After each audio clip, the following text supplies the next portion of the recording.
নীলিমা,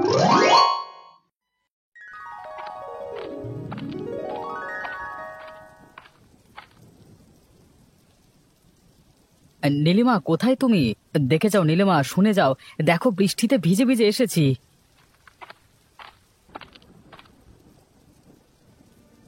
আরে ছাতার মাথা, তুমি আবার এখানে হাজির হলে কেন? আর কোথাও যাওয়ার জায়গা ছিল না? এরকম করে বলছেন কেন আমাকে? আমি তো এবারই জামাই। এই জামাই হওয়ার কত যে দায়িত্ব তুমি পালন করেছো সেটা তো দেখতেই পাচ্ছি।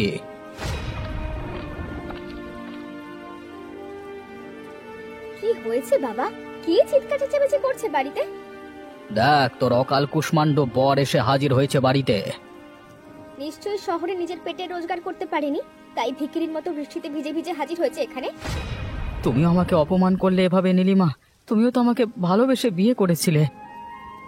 ভালোবাসা জানলে গোলে পালিয়ে গেছে, ভালোবাসা জানলা দিয়ে গোলে পালিয়ে গেছে। যার খাওয়ানোর মুরত নেই তার মুখে ভালোবাসার কথা মানায় না।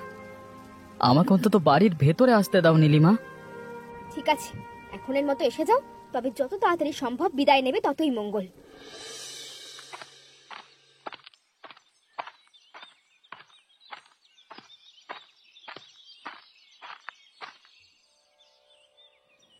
পলাশ, তুমি কবে এলে গ্রামে? আমি তো তোমাকে দেখিনি। কি করে আর দেখবে, এলাম তো এই সকালে। কিন্তু তা বলে এরকম শুকনো মুখে ঘুরে বেড়াচ্ছ কেন? গ্রাম ভালো লাগছে না বুঝি? গ্রাম ভালো না লাগলে কি আর গ্রাম দেখতে বের হই? গ্রাম দেখতে বেরিয়েছি মনটা ভালো করবার জন্য। আসলে জীবন ভালো লাগছে না আমার। কি হয়েছে বলো তো তোমার? এত ভাবছো কেন জীবন নিয়ে? ভাবতে হচ্ছে, যে মানুষটা আমার সব জেনে আমার হাত ধরেছিল, আজকে আমার সামান্য ব্যর্থতায় সেই মানুষটা আমাকে সব থেকে বেশি অপমান করছে। কেন, সংসার ঠিক করে চলছে না? হঠাৎ করে চাকরিটা গেল শহরের, ভেবেছিলাম এখানে এসে অন্তত একটু আশ্রয় পাবো, কিন্তু তার বদলে এমন অপমানিত হলাম যে কুকুরেও এমন অপমানিত হয় না। একটা কথা বলবো পলাশ তোমাকে, বড় ভাইয়ের মতো কথাটা শুনবে? বলো না গোপালদা, একমাত্র তুমিই তো শুভাকাঙ্ক্ষী আছো এখানে। নিজেকে প্রতিষ্ঠিত করো, তখন কারোর অপমান তোমার গায়ে লাগবে না, বুঝলে? সেটাই তো চেষ্টা করছি, কিন্তু কোথাও কোনো থই পাচ্ছি না। আরে ভেবে দেখো তুমি কোন কাজটা সব থেকে ভালো পারো। যে কাজটা তুমি সব থেকে ভালো পারো সেই কাজটা লজ্জা শরমের মাথা খেয়ে করতে শুরু করো, একদিন দেখবে প্রতিষ্ঠিত হবেই। তুমি যখন সাহস দিয়েছো গোপালদা, নিশ্চয়ই চেষ্টা করব। এখন আসি, আবার পরে কথা হবে। হ্যাঁ,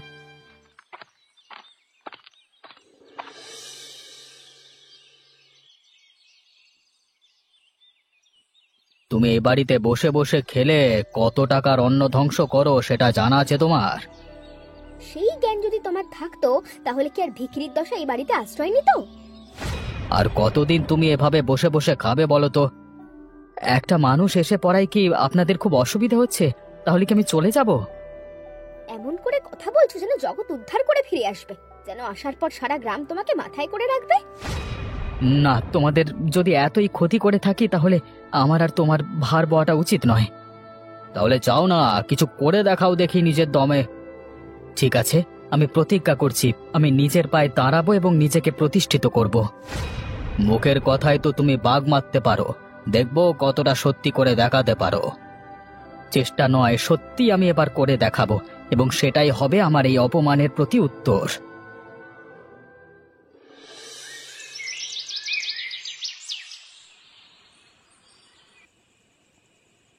তুমি ঠিক বলেছো গোপালদা, কিছু একটা করেই দেখাতে হবে আমাকে। কেন রে, হঠাৎ করে আবার কি হলো তোর? আর এই অপমান সহ্য হচ্ছে না, মনে হচ্ছে আর আমি নিতে পারবো না, এবার একটা প্রতি উত্তর দিতেই হবে। কিন্তু কি যে করতে পারবো কিছুই মাথায় আসছে না। আমি একটা কথা বলি তোকে। বলো না, তুমি বললে আমি সেটাই শুনবো। আমি জানতাম তুই ঝালমুড়ি বানাতে পারিস খুব ভালো, আমাকে অনেকবারে বানিয়ে খাইয়েছিলিস। এই বর্ষার দিনে তুই যদি ঝালমুড়ি বানাতে পারিস তাহলে লোকে কিন্তু পছন্দ করবে। তুমি বলছো? তার জন্য কিন্তু আত্মসম্মান নিয়ে ভাবলে চলবে না। দেখ, জীবনে যারা প্রতিষ্ঠিত হয় তাদের আত্মসম্মান নিয়ে ভাবলে চলে না। দেওয়ালে পিঠ থেকে গেলে আর আত্মসম্মান। তুমি যখন এটা বলেছো তখন আমি করবই, এবং আমি বিশ্বাস করি যে যদি আমি মানুষের মন জয় করতে পারি তাহলে সাফল্য আসবেই। তোর জন্য আমার শুভকামনা রইল। তুই যদি সফল হোস, আমার থেকে বেশি আর কেউ খুশি হবে না।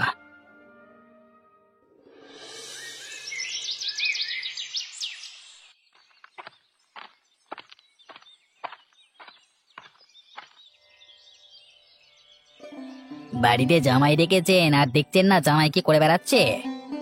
কেন রে খগেন, তুই এরকম করে বলছিস কেন? পলাশ কি করেছে? হ্যাঁ, বংশের নাম ডুবিয়েছে আপনার। যে বংশ গ্রামের মধ্যে এত নামি দামি, সবাই সম্মান করে মাথা নত করে, যে বংশের সামনে, সেই বংশে জামাই হয়েছে রাস্তায় রাস্তায় ঝালমুড়ি বিক্রি করে বেড়াচ্ছে। হ্যাঁ, কি বললি তুই? তার এত বড় সাহস, সে আমার ঘরের জামাই হয়ে ঝালমুড়ি বিক্রি করে? তাছাড়া আবার কি, আমার তো দেখে লজ্জায় নাক কাটা যাচ্ছিল। লোকে বলছে যে অবিনাশ বাবুর জামাই ঝালমুড়ি বিক্রি করছে।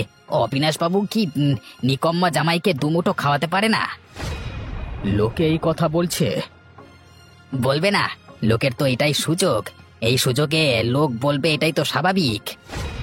এর আগে আমার মাথার চুল থেকে পায়ের নখ পর্যন্ত চলছে খগেন। কিছু একটা কর তুই। শয়তান বাচ্চাটাকে, পলাশকে শাস্তি দে। দেখুন বাবু, একটা পরিষ্কার কথা বলে দিচ্ছি, পলাশকে আমার প্রথম থেকে পছন্দ ছিল না। এখন সে আপনার ঘরে জামাই বলে আমি এতদিন তাকে কিছু বলতে পারিনি। এখন আপনি যখন বলে দিয়েছেন, তখন আমি শায়েস্তা করে দেব। সেটাই আমি চাই, যে ওকে শায়েস্তা কর তুই।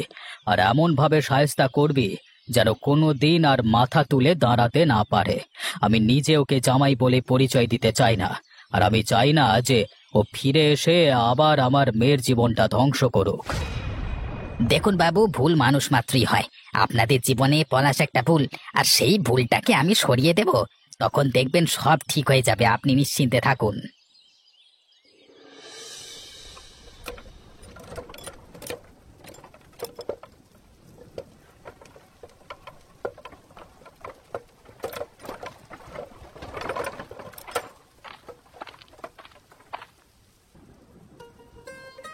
আরে দাঁড়া পলাশ, এত তাড়াহুড়ো করে কোথায় যাচ্ছিস? কি হলো, তুমি আমার রাস্তা আটকালে কেন? আজকাল ঝালমুড়ি বেচে তো প্রচুর মাল কামাচ্ছিস। নিজে উপার্জন করবার চেষ্টা করছি, নিজের পায়ে দাঁড়ানোর চেষ্টা করছি, তাতে তোমার হিংসা করবার কিছু নেই।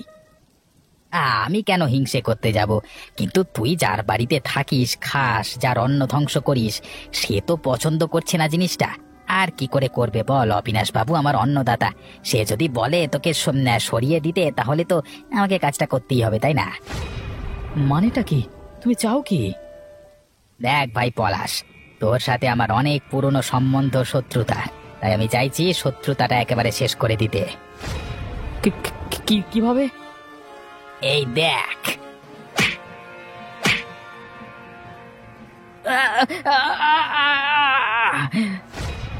এইবারে এই বৃষ্টির জলে তোর রক্তে মিশিয়ে লাল হয়ে যাবে। সকাল হতে হতে তোর শরীরের সব রক্ত ধুয়ে চলে যাবে। তবে চিন্তা করিস না, আমি তোকে এমন ভাবে মরতে দেব না। হ্যাঁ চল, তোকে এই অবস্থায় জলে ফেলে দিই, কারণ এভাবে মরলে আবার লোকে দেখলে অনেক কিছু ভাবতে পারে। আমাকে ছেড়ে দাও, বাঁচতে দাও আমাকে খগেন দা, ছেড়ে দাও। চল বেটা চল। আমাকে ফেলো না, আমাকে জলে ফেলো না, মরে যাব।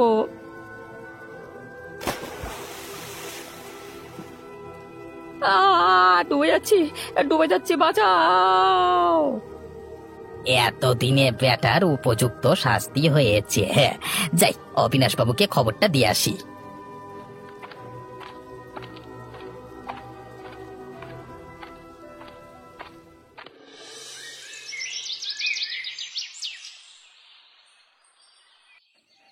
বাবু, কাজ হয়ে গেছে? হয়ে গেছে মানে? খেল খতম? হ্যাঁ একদম।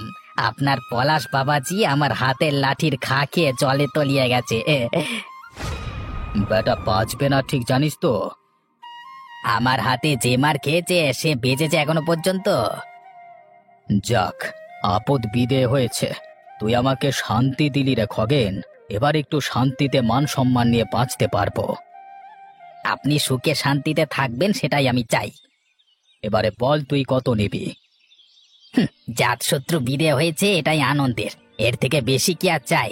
আপনি বরং আমাকে একদিন ভালো করে আপনার মেয়ে মানে নীলিমা দিদিমণির হাতের মাংসের ঝোল খাওয়াবেন এই খুশিতে। হ্যাঁ, বর্ষার দিনের মাংসের ঝোল খেতে বড়ই মজা লাগে।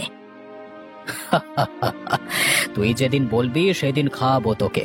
এত বড় বিপদ থেকে তুই আমাকে উদ্ধার করেছিস।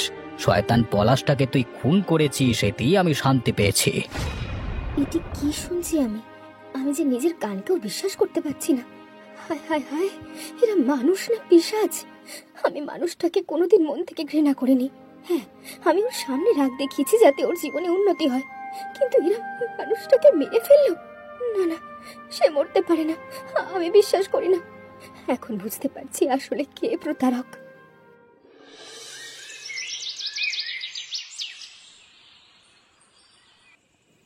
লতাদি, একটু বিশেষ প্রয়োজনে তোমার কাছে এলাম।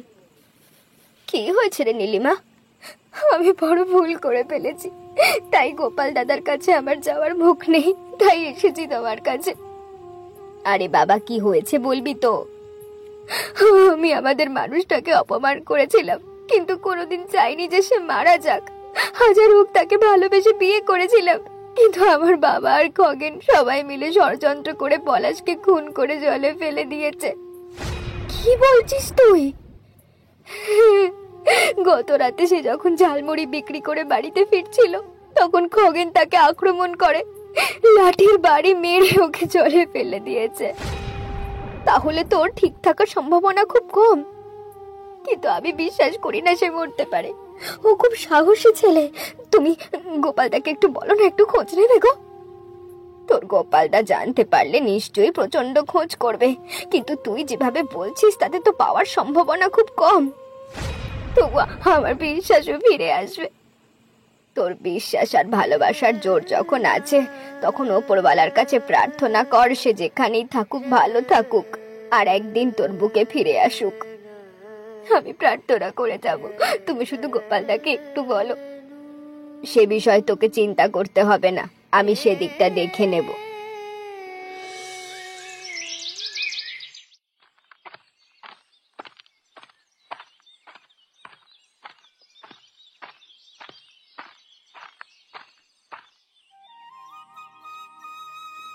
আরে বহুদিন পর দেখা যে রতন, তা কি খবর তোর? শহরে গেলে আর পাত্তাই পাওয়া যায় না। শহর ঝাঁ চকচকে হলেও আমরা গ্রামের মানুষ, তাই গ্রামের দিকে মন পড়ে থাকে, কিন্তু কি করব বলো তো, পেটের দায়ে থাকতে হয়। তারপর বল, ওদিকের কি খবর? কি আর খবর বলবো, দিন রাত শুধু গাড়ি ঘোড়ার আওয়াজ, মানুষ মানুষকে ঠকাচ্ছে, খুন করছে, ধুলো ধোঁয়া দূষণ, আর মানুষে মানুষে হিংসা কলহ, এই নিয়ে আছে শহরের জীবন। আমার ভালো লাগে না, কিছু করতেও পারি না। আবার আজকাল এই দিকেও এসব শুরু হয়ে গেছে।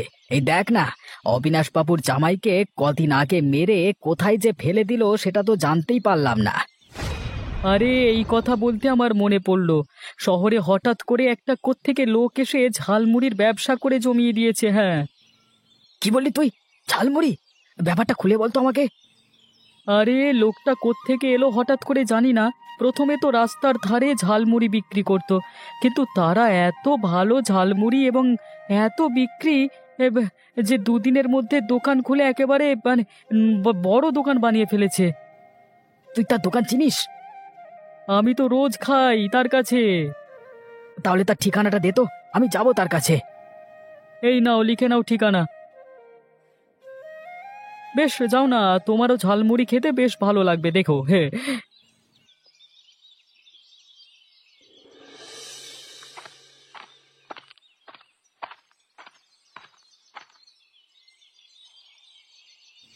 চিনতে পারছো আমাকে পলাশ? এ কি গোপালদা, তুমি এসেছো? আরে তুমি এখানের খবর পেলে কি করে? তুমি আমাদের ভুলতে পারো, কিন্তু আমি কি তোমাকে ভুলতে পারি বলো?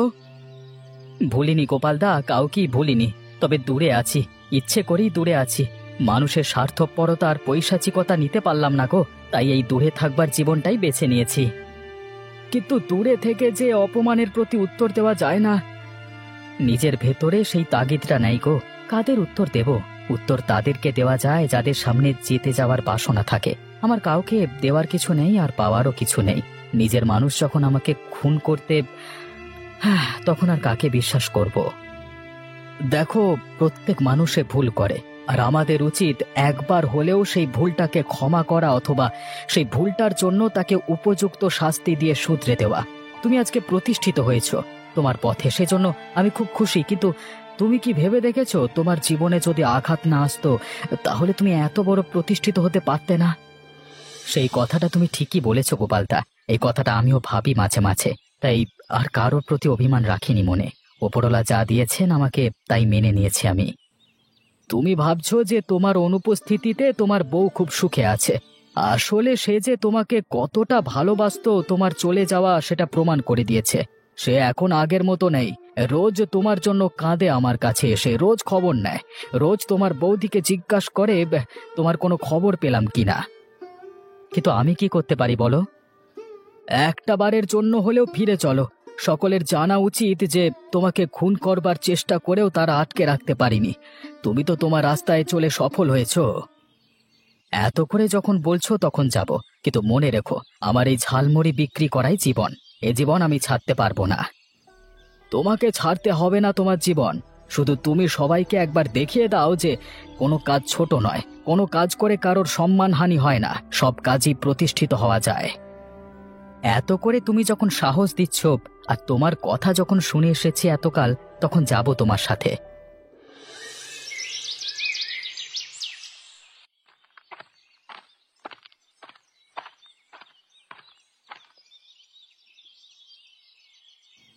ওকে, কে এসেছে এটা? পলাশ, তুমি তুমি বেঁচে আছো? যাকে খুন করতে চাইলেন তাকে ভিখিরি অবস্থা থেকে আজকে রাজার অবস্থায় দেখে চিনতে পাচ্ছেন না? আজও আপনার আমার সকলের থেকে অনেক বড় লোক, চাইলে আপনার মতো 100টা অবিনাশকেও কিনে বেচতে পারে। আবার লজ্জায় মাথা হেঁট হয়ে আসছে। জীবনে প্রচন্ড বড় ভুল করে ফেলেছি, ধীরে ধীরে বুঝেছি নিজের ভুল। আজকে তোমাকে প্রতিষ্ঠিত দেখে নিজে খুশিও হচ্ছি, আর লজ্জায় মাথা নিচু হয়ে আসছে। এ কি পলাশ, তুমি ফিরে এসেছো? তো তুমি তুমি আমার কাছে ফিরে এসেছো? ফিরে এসেছি আমি, তবে ক্ষণিকের জন্য। আমি আমার বড় দোকান ছেড়ে কিছুতেই থাকতে পারবো না এখানে। সেখানে আমার অনেক কাজ। একদিন তোমরা সবাই চেয়েছিলে যে আমি তোমাদের অন্ন ধ্বংস না করি। আজকে আমার উপর নির্ভর করে প্রচুর মানুষ নিজের অন্ন সংস্থান করেছে, তাই তাদের কথা ভেবে চলতে হয় আমাকে। তুমি কয়েকটা দিনের জন্য শুধু আমার কাছ থেকে যাও, অন্তত নিজের করা পাপের জন্য তোমার কাছে ক্ষমা চেয়ে নিই, না হলে যে আমি শান্তি পাচ্ছি না। আমাকেও ক্ষমা করে দাও বাবা পলাশ। বড় অবিচার করেছি তোমার প্রতি। কারোর বর্তমান অবস্থা নিয়ে যে তাকে অপমান করা উচিত নয়, এবং সে ভবিষ্যতে যে কোনো বড় কাজ করতে পারে সেটা আমি ভুলে গেছিলাম। আপনারা ভুল করছেন। আমার এখন কারোর প্রতি কোনো রাগ দুঃখ অভিমান নেই। আমি শুধু নিজের জীবনটা নিজের কাজ করে বাঁচতে চাই। তবে তোমাকে প্রতিশোধ নিতে হবে। ওই খগেন লোকটাকে তোমাকে শাস্তি দিতেই হবে। সেসব কথা পরে ভাবা যাবে। জীবন সত্যি বড় অদ্ভুত। যে ঘর একদিন আমাকে ঢুকতে দিচ্ছিল না, এখন সেই ঘর আমাকে দুহাত বাড়িয়ে ডাকছে।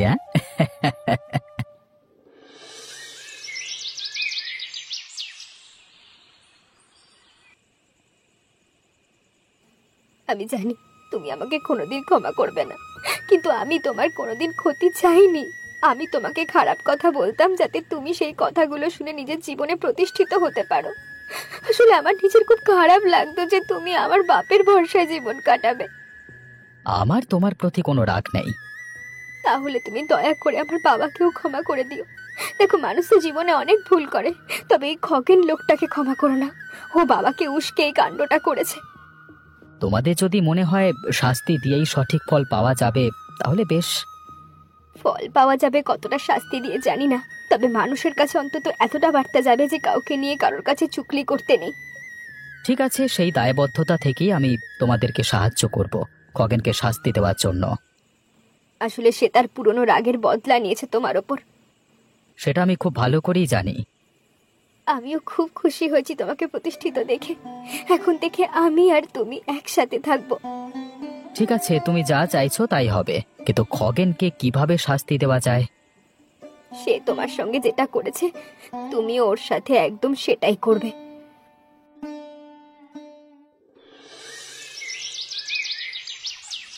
পালিয়ে যেতে দিস না মালটাকে। ছেড়ে দাও, ছেড়ে দাও, তোমায় ছেড়ে দাও। ছেড়ে দেবো বলে তো তোকে ধরিনি রে খগেন। তুই আমার শ্বশুর মশাইকে উত্তপ্ত করে যে কাণ্ডটা করেছিস, ঠিক সেই কাণ্ডটা আজকে তোর সাথে হবে। পাপের শাস্তি পাবি খগেন তুই আজকে। বাবু, একে তাহলে কি করা যায়? প্রথমে উত্তম মধ্যম দাও, তারপর মারতে মারতে ভরা বর্ষায় উত্তাল জলের মধ্যে ফেলে দাও। বেরোটা বেরোটা লাগছে, জলের মধ্যে ফেলে দিলে মরে যাবো, সাঁতার জানি না। সেটাই তো একমাত্র শাস্তি হবে রে। দেখ, আমি কোনো ভুল করিনি, তাই তুই আমাকে মারবার চেষ্টা করেও কিচ্ছু করতে পারিসনি, কিন্তু তুই পাপ করেছিস, আর সেই জন্য ওপরওয়ালা তোকে কি শাস্তি দেবে কেউ জানে না। ওরে বাবা রে, মেরো না, খুব কষ্ট হচ্ছে। এবার ওকে জলে ফেলে দাও।